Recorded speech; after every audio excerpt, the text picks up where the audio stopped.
What is up, guys? Welcome back to another video. My name is Evan. In today's video, I'm going to break down the two trades that I took today, both green on the day. And if you saw my last video, you know that this is a decent comeback from that last trading day.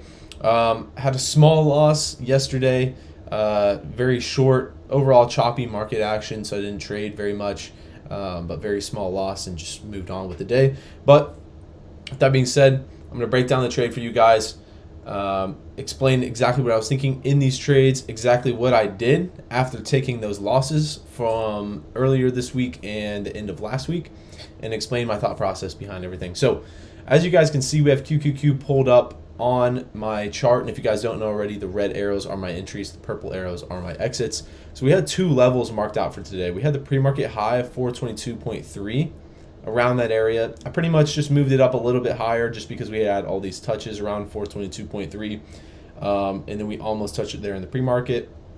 And then we had the pre-market low here on QQQ, which was around 419.3, around that area, where we came down and we bounced twice. So going into the day, right, we had a nice pop up, and initially off this pop up, I could see all my momentum indicators were pointing to the downside. So initially from seeing this, two things that were present to me. One thing was that we were below the moving average, and the other thing was that my momentum indicators were pointed down, indicating that we were going to have more downside in the market. So as you can see, we popped up here. Once we began to wick out up here is when I decided to enter a put entry, right? So we wicked once, we came up, we couldn't break above that, and once we started to sell off, I entered a put right here with a stop loss above the previous high. So very good risk to reward here, stopping out above this area if we were to push above there. And since we didn't, we ended up pushing on down further. I added one more contract here once we broke below the moving average again. We had a nice, decent, even flush all the way down through the low that we had now made on the day. And I was initially targeting the pre-market low around this area.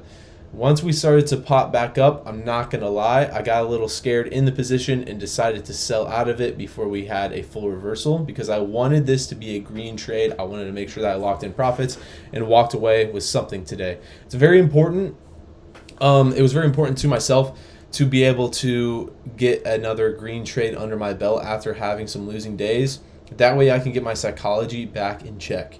So that was the most important thing with this trade. Once I saw some green, I didn't just take it right away. I decided to try to let it run a little bit. But from my initial entry to my exit, it was, I believe, 28% on this trade. So it was between 25 and 28. It was somewhere around there. So it was a decent percentage. But overall, I did size down on these contracts just so I wouldn't look at the P&L, and I would simply watch the trade happen in front of me. So from initial entry to the exit, about 28% on this trade. So a nice trade overall. I do wish that I would have held through this because we never broke above this 9 EMA or the 20 or the 45. None of those were broken. I decided to get out early, anticipating that we were going to break. And of course, we ended up flushing down further, getting closer to my target. But with that being said, that was the first trade. The second trade that I took on the day was around my pre-market low level. So we came down to the pre-market low, bounced on it perfectly, right? Once we came back up and we began to sell back off, I entered a put right here again with a stop loss above this previous wick.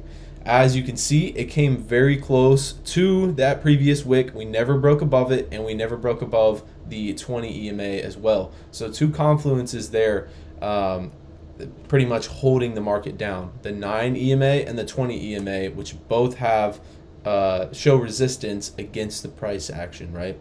So we're rejecting, and we finally begin to sell off further, slowly pushing down, creating a little pennant to the downside. And once we got that break below the key level of 419.3, I decided to sell my contracts there. Obviously, you can see we went on down further. This was a much smaller trade. This was 8%, but I kept my stop loss in check and I took profits around the right time. If I would have had more contracts, I definitely would have kept a runner, but in this scenario, I did not. So 2 wins for the day. Very good for my mental to get back into the swing of things after having a few losses the past couple of days. So that's important. And one thing that I want to share with you guys that I did was I essentially sized down from where I normally, the price that I normally trade at in terms of the contracts. That way I didn't have that big of a swing and I wouldn't be losing very much money. I could just simply focus on the principal. So with that being said, hopefully you guys enjoyed today's video. Hopefully you learned something from this and can apply it to your own trading. I will see you guys possibly tomorrow or the next day for another video, another trade breakdown. And yeah, please hit that subscribe button down below. Like this video if you enjoyed this video, and see you guys in the next